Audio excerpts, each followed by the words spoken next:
My name is Alicia. Welcome to the Erie Canal Museum in downtown Syracuse, New York. I will be your guide as we explore the history and heritage of one of the greatest feats of engineering in American history.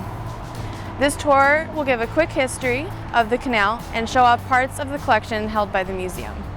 We do encourage everybody to come and visit the museum in person so that you can see everything the museum has to offer.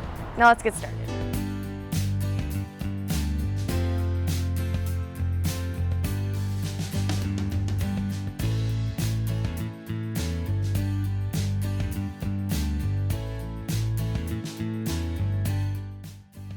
This is the Erie Canal Made New York exhibit. It describes how the canal came to be and the amazing stories that come along with something as incredible as the Erie Canal. The story of the Erie Canal starts during a time when Western New York was considered the frontier.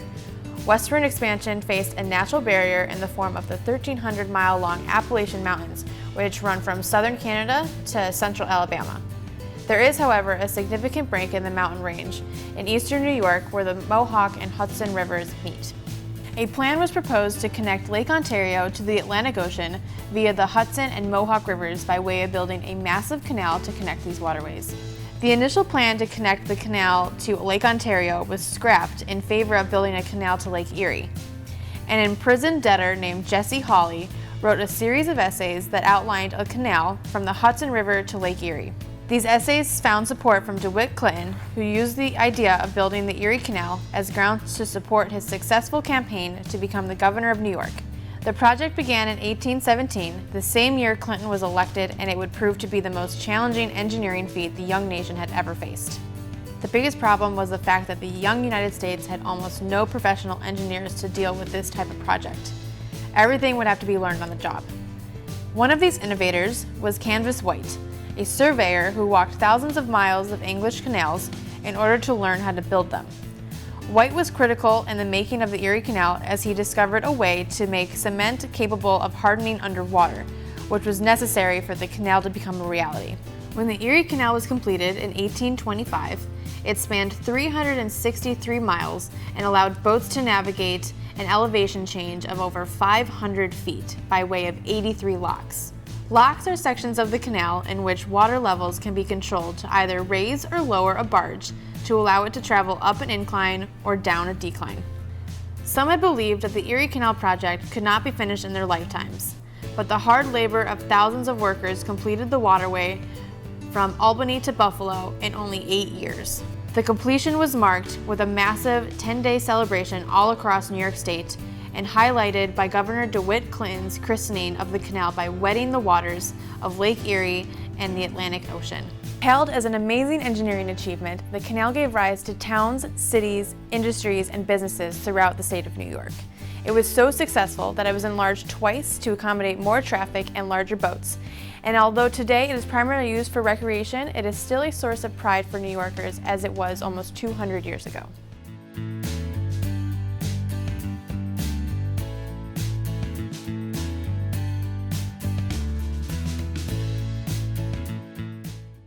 This is the Syracuse Waylock building. It was built in 1850 and served as a way station and toll collection point along the Erie Canal. There were 7 such buildings along the canal, however this one was the busiest. It sits at the former junction of the main Erie Canal branch and the Oswego branch, which led north to Lake Ontario.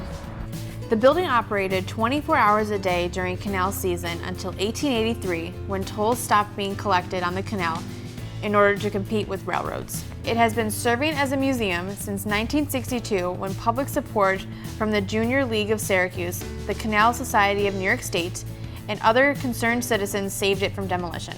The city of Syracuse was developed along the banks of the canal and has since protected its legacy through the museum. Syracuse was little more than a frontier settlement in 1820 with about 250 non-native people. However, the canal brought prosperity and a huge swell of population, which exploded the city to about 100,000 people by 1900. Syracuse became a center of commerce as banks began to take advantage of the city's location and commercial gains stemming from being a part of the Erie and Oswego canal systems. They also saw the economic gains of Syracuse's booming salt industry. In 1860, Syracuse was the source of over 50% of the United States salt production. Along with salt and transportation, industry arrived in the city.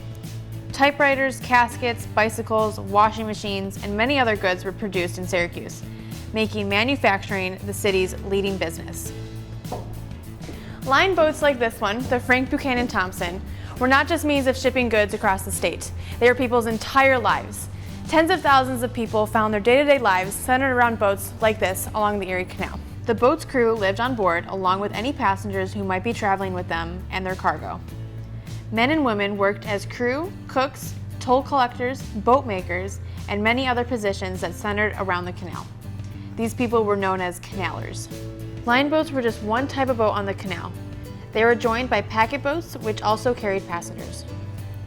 Travel aboard a packet boat was much more expensive, but they offered far better conditions than line boats. They shared the water with cargo barges like Lakers or bullhead boats, as well as working boats like scows. Since New York City was the center of immigration in the United States, the canal was often used by immigrants to travel to the Midwest and industrial cities like Cleveland, Detroit, and Chicago. Many came with little to no money and sought work as laborers in industrial centers, mines, and farms. Immigrants also eventually settled along the canal in places like Rochester, Syracuse, and Utica. The population boom of these cities included many German and Irish immigrants who came seeking better lives in the young United States. Towns popped up all along the canalway, and the center of them were usually general stores, much like this one. People would find anything they could possibly need in the general store, and anything they couldn't find, they probably didn't need. Alongside the general store, taverns and craftsman shops also sprung up as people began to settle and require the services of carpenters, bricklayers, and other skilled workers. Entertainers found the canal could expand their opportunities as well. No longer was Broadway the only place in New York you could see a show. People found ways to make a living along the Erie Canal, and cities like Syracuse, Buffalo, and Seneca Falls can all attribute their growth to the Erie Canal. The Erie Canal's lasting impact on New York and the United States as a whole cannot be understated. This ambitious project was once thought of as madness, but proved to be the most influential undertaking in the nation's history.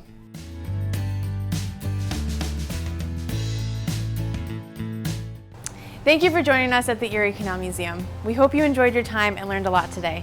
Come and visit us so you guys can explore all that the museum has to offer.